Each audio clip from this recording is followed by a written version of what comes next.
نظم کیا؟ چیزوں کو، الفاظ کو منظم کر دیا، آرگنائز کر دیا. نثر کیا ہے کہ چیزیں، الفاظ اس میں پھیلے ہوئے ہیں، بکھرے ہوئے الفاظ ہیں تو وہ نثر ہے. تو بکھرے ہوئے موتی اتنے خوبصورت لگیں گے. اور ایسے لڑکے جو ہمیشہ لڑکے ہی رہیں گے. یہ نہیں کہ آپ نے ایگزیکٹ اپنی مطلب کا ان کو ڈرنک بنانا بتا دیا، اب ان کی داڑھی مونچھیں نکل ہے، اب ایک پرابلم، اب کیا کریں ان کا. ہمیشہ لڑکے رہیں گے. اور ایسے نہیں گندے پسینہ پہنچتے ہوئے، گندے قسم کے کہ اسمیل آئے، اسٹنک آئے آپ کو ان کے اندر سے، کہ پریشان ہو رہی کہ پتہ نہیں ہاتھ دھوئے بھی تھے یا نہیں، باتھ روم سے آئے تھے تو کیا کیا تھا انہوں نے. کوئی آپ کو پریشانی نہ ہوگی. اجلے چمکتے صاف ستھرے اور اسموتھ چلتے ہوئے، جیسے موتی کو بکھیرے تو موتی کیسے لڑکتے ہیں نا، اٹکتے تو نہیں ہیں کہیں، ایسے اسموتھ موتی جو ہیں وہ دوڑتے چلے جاتے ہیں، لڑکتے چلے جاتے ہیں. ایسے فلو کریں گے خاموشی سے، جیسے کہ موتی رول کر رہے ہیں، کھٹا کھٹ نہیں، کوئی شور نہیں، کوئی پیروں کی آوازیں نہیں. نہ یہ حال کہ فرنیچر سے ٹھوکریں کھا رہے ہیں تو زنجبیل کی ٹرے جو ہے وہ گر رہی ہے اور کرسٹل آپ کا ٹوٹ رہا ہے اور آپ کے دل دہل رہے ہیں. نہیں، لولو منثورن، ایسے جیسے کہ موتی بکھر رہے ہیں، ایسے خاموشی سے، ایسے سوئفٹلی وہ چپکے چپکے آرام سے پھر رہے ہوں گے. وَإِذَا رَأَيْتَ، اور جب تو دیکھے گا، ثَمَّ رَأَيْتَ نَعِيمًا، وہیں تو دیکھے گا نعمت، وَمُلْكًا كَبِيرًا، اور ایک بڑی بادشاہت کا سامان. کتنی بڑی یہ نعمت ہے. جس کو آپ دیکھیں گے وہ اسی حال میں ہوگا، ہر ایک بہت خوش، ہر ایک بہت خوش. اذا رأیت ثم رأیت نعیما، جہاں دیکھو گے، جب دیکھو گے تم نعمتیں ہی نعمتیں. جنت تو خوشحال اور خوش لوگوں کی جگہ ہے. کوئی سفرنگ نہیں ہے نا، کوئی غربت نہیں، کوئی بیماری نہیں، کوئی غم نہیں، کوئی محرومی نہیں، کوئی کسی کی مجبوری نہیں. اور یہ چیز خود کتنی بڑی نعمت ہے کہ سب نعمتوں والے ہوں. اچھے سے اچھے 5 اسٹار میں آپ کھانا کھا کر نکلیں، اس ماحول سے آپ باہر نکلتی ہیں، آپ نے بڑا پیسہ خرچ کیا، باہر آپ دیکھتے ہیں کہ چھوٹے بچے بغیر جوتوں کے آپ کے آگے ہاتھ پھیلا کر بھیک مانگ رہے ہیں کہ باجی روٹی دے دو.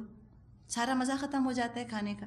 گلٹ آتی ہے انسان کے اندر کہ دیکھو یہ میرا دامن پکڑ پکڑ کے ایک روٹی مانگ رہے ہیں، جتنے کا میں نے ابھی کھانا کھایا اتنے میں تو یہ پورے مہینے کھا لیں.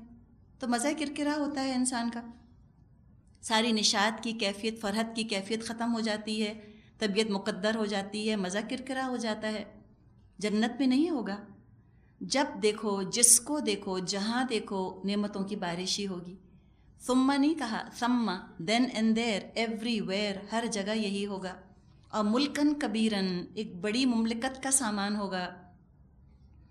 جنت کے لیے آتا ہے کہ ہر ایک اپنی جگہ مطمئن ہوگا، خوش ہوگا، کسی کو رشک نہیں آ رہا ہوگا، کسی کو حسد نہیں ہو رہا ہوگا، پچھتاوا نہیں ہوگا.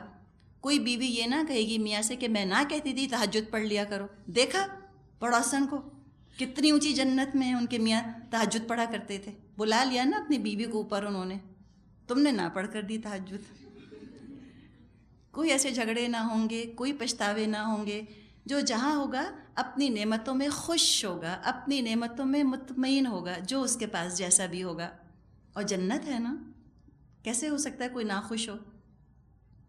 عالیہم ثیاب سندس خضر واستبرق وحلوا اساور من فضة وسقاہم ربہم شرابا طہورا. تم جدھر نگاہ ڈالو گے نعمتیں ہی نعمتیں، اور ایک بڑی سلطنت کا سر و سامان تم کو نظر آئے گا. ان کے اوپر باریک ریشم کے سبز لباس اور اطلس اور دیبا کے کپڑے ہوں گے. سندس باریک ریشم، استبرق گاڑھا موٹا ریشم، دبیز ریشم، اور زیورات سے آراستہ کیے جائیں گے. حلو اساورا، پہنائے جائیں گے، خود نہیں پہنیں گے، اتنی بھی زحمت نہیں کرنی پڑے گی کہ اپنے کڑے کا پیچ آپ خود ہی بند کریں، یہ بھی نہیں، پہنائے جائیں گے. کیا عزت اور کیا ریلیکسیشن ہے. آپ دیکھیں اس کے لیے تھوڑی بہت اگر قیمت دنیا میں ادا کرنی پڑے تو کوئی ہے بھاری قیمت، ہے کوئی بڑی قیمت؟ کچھ بھی نہیں ہے، کچھ بھی نہیں ہے. سچ اللہ نے جنت اتنی سستی رکھی ہے، ایسا اللہ نے سبسیڈائز کیا ہے جنت کو. تھوڑا سا عمل مانگا ہے ہم سے، باقی تو اللہ کی رحمت دامن گیر ہوگی تو عمل قبول ہوگا اور ہم جنت میں جائیں گے. صرف اپنے عمل سے ہم خرید نہیں سکتے جنت، کوئی تو اتنی مہنگی ہے. اللہ کی رحمت ہی سبسیڈائز کرے گی اس کو. تو وہ پہنائے جائیں گے کنگن من فضۃ چاندی کے، وسقاہم ربہم شرابا طہورا اور ان کا رب ان کو خود پاکیزہ مشروب پلائے گا۔ سوچیں ذرا، اللہ میزبان، اللہ ساقی، تو وہ کیا جام ہوگا؟ خود اللہ اپنے مہمانوں کو سرو کرے گا۔ تو کہتے ہوئے بھی ہماری زبان لڑکھڑاتی ہے نا، اتنی عزت افزائی، اتنا آنر۔ کسی جگہ آپ جائیں، کسی ایمبیسڈر نے، کسی پریزیڈنٹ نے اگر بلا ہی لیا آپ کو تو کہتے نہ تھکیں، ہم خوش ہوتے نہ تھکیں کہ ہمیں انوائٹ کیا ہے پریزیڈنٹ آف فلاں کنٹری نے، اور کہاں کہ وہ پریزیڈنٹ خود آ کر آپ کو مشروب پیش کرے، ہمارے تو پاؤں نہ ٹکیں زمین کے اوپر۔ تو اللہ ہے وَسَقَاهُمْ رَبُّهُمْ، ان کا رب ان کو پلائے گا شراباً طہوراً، پاکیزہ مشروب۔ پاکیزہ لوگوں کے لیے ہوگا نا، جنہوں نے تزکیہ اپنا کیا ہوگا، ان کو ملے گی یہ نعمت۔ کتنا رشک آ رہا ہے جنتیوں کے اوپر۔ 2 مشروبوں کا ذکر پہلے ہم نے پڑھا۔ اب ایسا محسوس ہو رہا ہے جیسے کہ درجات میں کچھ ترقی ہوئی ہے، ترقی درجات ہوئی ہے۔ خود اللہ سرو کرے گا۔ اب وہ چشموں سے بھی نہ پلائے جائیں گے، پاکیزہ شراب، سرور اور مزہ ہوگا، فیلنگ آف لائٹنس تو ہوگی، لیکن بےہودگی یا لیور سروسس نہ ہوگا، نہ منہ سے بو آئے گی۔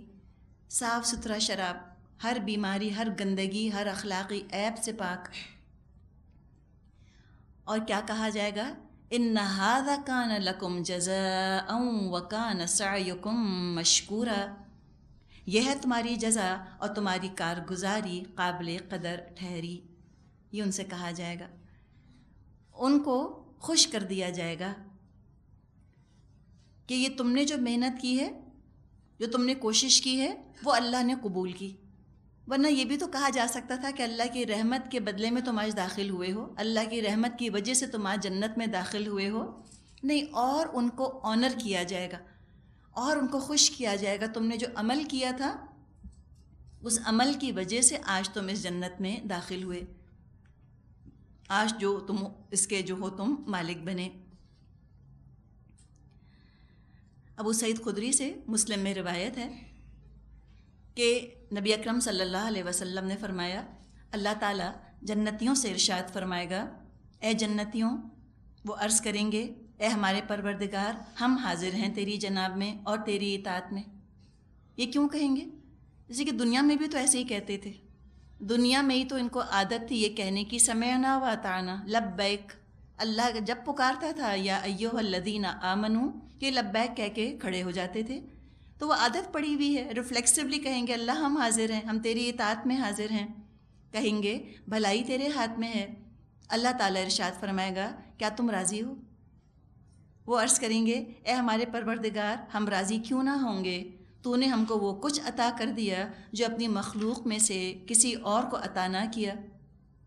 اللہ تعالیٰ ارشاد فرمائے گا، میں تمہیں اس سے بہتر چیز عطا نہ کروں؟ لوگ پوچھیں گے اس سے بہتر اور کیا ہے؟ اللہ تعالیٰ فرمائے گا، میں تمہیں اپنی رضامندی سے نواز رہا ہوں، آج کے بعد میں کبھی تم سے ناراض نہ ہوں گا۔ تو آپ سوچیں کہ کوئی نعمت آزمائش کے طور پہ نہیں ہوگی، ہر نعمت انعام کے طور پہ، انعام کے طور پہ۔ کیا خوبصورت ہوگی وہ جنت۔ ان ھذا کان لکم جزاء، یہ ہے تمہاری جزا، وکان سعیکم مشکورا، تمہاری کوشش قابل قبول ٹھہری۔ نتیجہ کیا نکلا کیا نہیں نکلا، اس سے اللہ کو غرض نہیں۔ اسلام نافذ ہوا نہیں ہوا، اللہ کو غرض نہیں۔ سب نے نمازیں پڑھ لیں، نہیں، اللہ کو غرض نہیں۔ سب نے پردہ کر لیا، اللہ کو غرض نہیں۔ تم نے کیا، تم نے بتایا، بس تم نے کوشش کی، تم نے کھپایا تھا اپنے آپ کو۔ جاہدوا فی اللہ حق جہادہ کیا تھا، اگر کر لیا تھا تو وکان سعیکم مشکورا، تمہاری کوشش اللہ نے قبول کر لی۔ اللہ بڑا قدردان ہے۔ اب دوبارہ ہم دیکھتے ہیں پھر عرش سے فرش پر۔ اب حاصل کرنا چاہتے ہو جنت کو، بڑا منہ میں پانی آیا، بڑا دل للچایا، مشکل نہیں ہے، طریقہ ہے، اس کا راستہ ہے۔ ایک ذریعہ اللہ نے دنیا میں رکھا ہے، ایک رسی ہے، اس کو تھام لو، جنت تک پہنچ جاؤ گے۔ انا نحن نزلنا علیک القرآن تنزیلا، اے نبی، ہم نے ہی تم پر یہ قرآن تھوڑا تھوڑا کر کے نازل کیا ہے۔ جو جنت حاصل کرنا چاہے گا قرآن کو دنیا کی سب سے بڑی نعمت سمجھے گا۔ اللہ تعالیٰ نے فرمایا ہے نا فَبِذَلِكَ فَلْيَفْرَحُوا هُوَ خَيْرٌ مِّمَّا يَجْمَعُونَ، ان کو چاہیے خوشیاں منائیں اس قرآن پر، یہ قرآن ہر اس چیز سے بہتر ہے جو یہ جمع کرتے ہیں۔ ان کے سامنے دنیا کی چیزیں بیکار ہیں، حقیقت ہے جو کہ قرآن سے جڑ جائیں۔ جس نے جنت کا کرسٹل دیکھ لیا اور جس نے جنت کے ڈریسز دیکھ لیے اور وہاں کے پیلیسز دیکھ لیے، اس کو تو دنیا کی ہر چیز بالکل پھیکی لگے گی نا، پیل ریفلیکشن لگے گا۔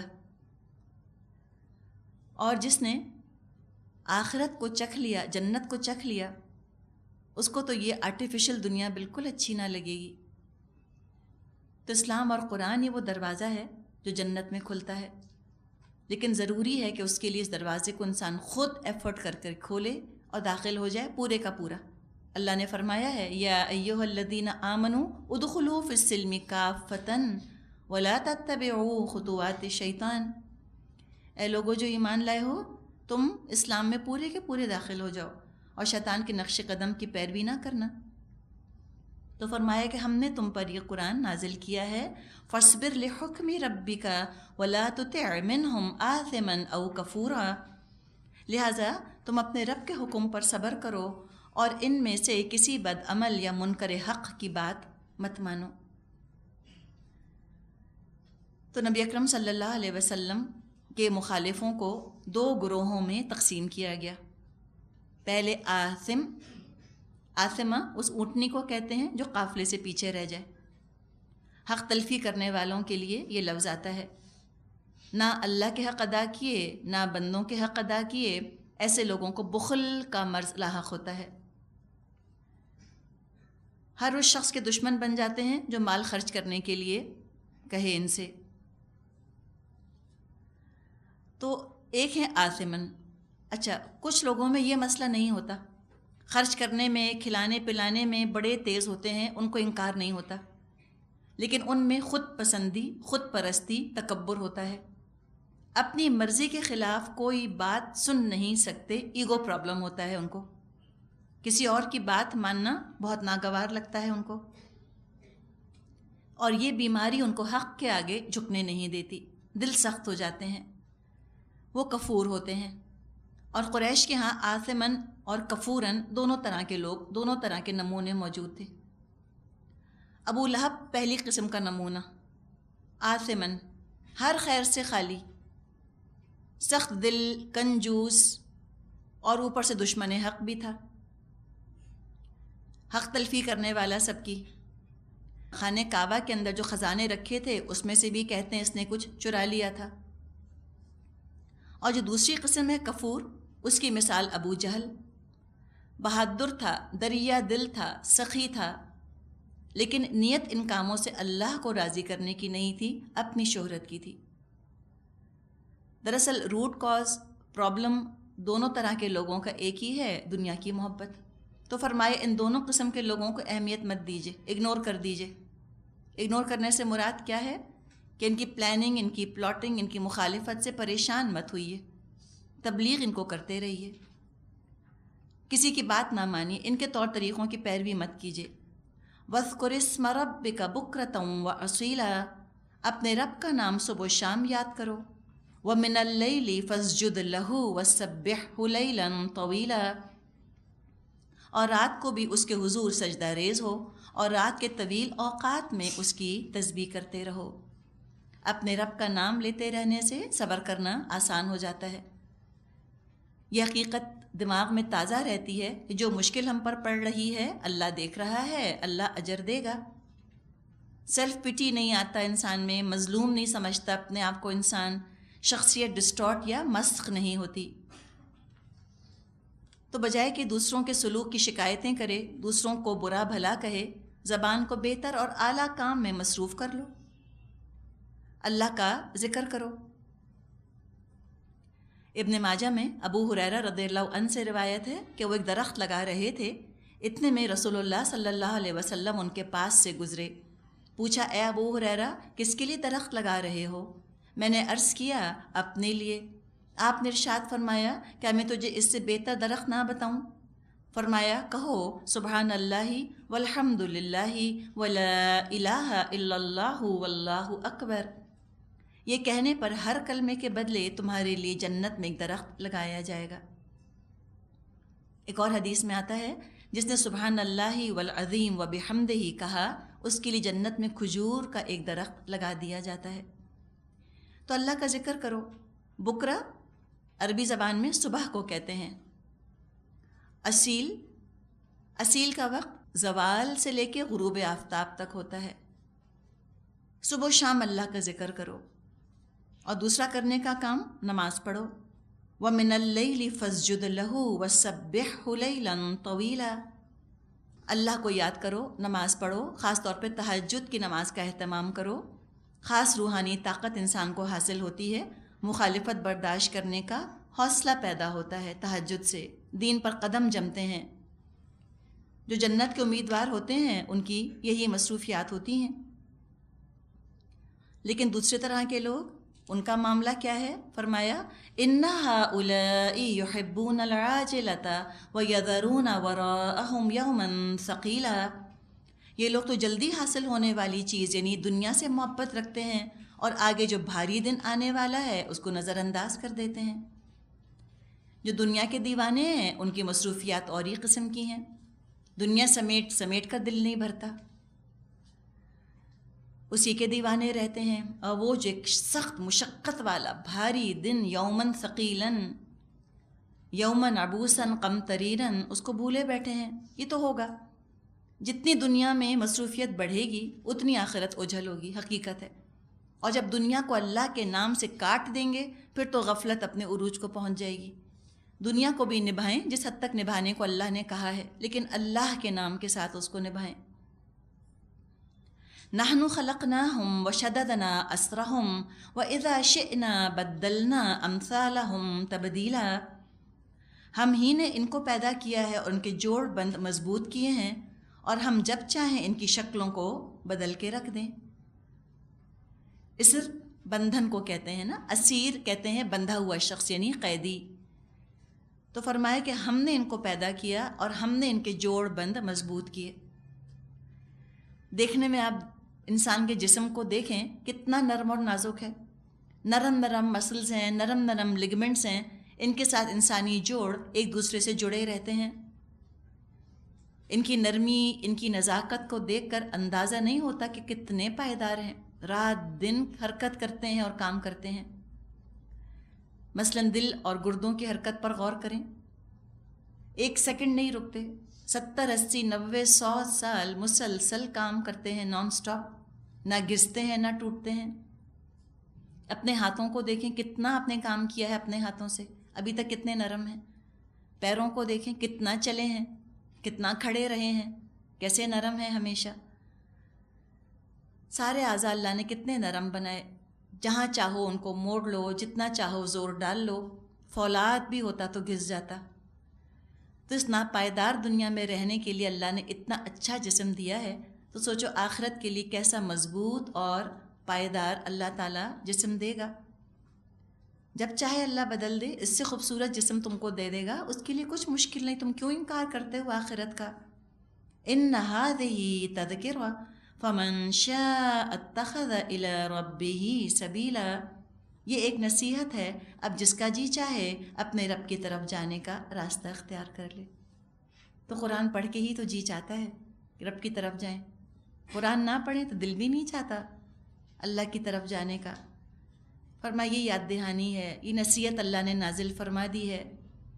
اب چوائس انسان کی اپنی ہے کہ اللہ کی طرف اس کی رضا والا طریقہ زندگی اپناتا ہے یا اللہ کو ناراض کرنے والا راستہ اپناتا ہے. تو فرائض اور نوافل کے ذریعے تقرب الی اللہ حاصل کرے. فرائض پہلے پورے کرے پھر نوافل کا اہتمام کرے.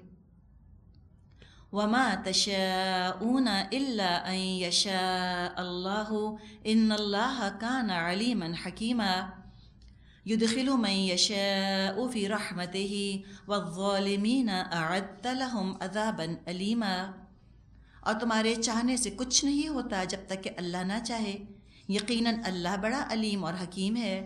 اپنی رحمت میں جس کو چاہتا ہے داخل کرتا ہے، اور ظالموں کے لیے اس نے دردناک عذاب تیار کیا ہوا ہے۔ تو بتا دیا کہ انسان نہ مجبور محض ہے، نہ بالکل آزاد۔ اس کا مقام ہے کہ اپنا کام کیے جائے اور اللہ کے کام اللہ پر چھوڑ دے، اپنی مرضی کو اسرٹن کر لے، اپنی مرضی کو موقت کر لے کہ میری مرضی کیا ہے، بجائے کہ اللہ کی مرضی پر بحثیں کرے۔ یہ دیکھے کہ میں نے کیا چاہا، کیا میں نے چاہا جنت حاصل کرنا؟ اگر خود چاہ لیا الحمدللہ، اللہ کے بارے میں نہ سوچتا رہے کہ اللہ نے میرے بارے میں کیا چاہا ہے، اللہ چاہتا ہے کہ میں ہدایت پاؤں یا اللہ نہیں چاہتا میں ہدایت پاؤں، یہ نہ سوچے۔ اللہ کے کام اللہ پر چھوڑ دے، اپنے کرنے کا کام خود کرے، اللہ کے فیصلوں پر سر جھکا دے، بڑائی کا عظمت کا اعتراف کر لے۔ اگر کوئی اپنا ارادہ ناکام ہوتا ہے کوئی بات نہیں، اللہ علیم ہے، اللہ حکیم ہے۔ علی رضی اللہ عنہ نے جیسے کہ فرمایا تھا کہ عرفت ربی بفسق العزائم، میں نے تو اللہ کو پہچانا ہے اپنے ارادوں کی ناکامی سے۔ پتہ چلتا ہے کہ کوئی اور ہے جس کی مرضی چلتی ہے، جو میری مرضی پر حاوی ہے۔ تو تم اپنے کام کرو، تم اپنی مرضی چاہو، تم نیکی چاہو، تم جنت چاہو، اللہ ضرور مدد کرے گا۔ اور اس کے بعد اگر دنیا میں کوئی تمہارے ارادے، خواہشات، تمنائیں پوری نہیں ہوتی، چاہتیں پوری نہیں ہوتی، کوئی بات نہیں، رہنے دو، اللہ سب پورا کرے گا۔ اور جو ظالم ہیں ان کے لیے تو عذاب ہے دردناک، اور جس کو اللہ چاہے گا اپنی رحمت میں داخل کر لے گا۔ ابھی تمہاری چوائس ہے کہ تم نے عذاب چاہا یا اللہ کی رحمت چاہی۔ اللہ ہم سب کو اپنی رحمت چاہنے والا بنا دے۔ سبحانک اللہم و بحمدک، نشہد ان لا الہ الا انت، نستغفرک و نتوب الیک۔ السلام علیکم ورحمۃ اللہ وبرکاتہ۔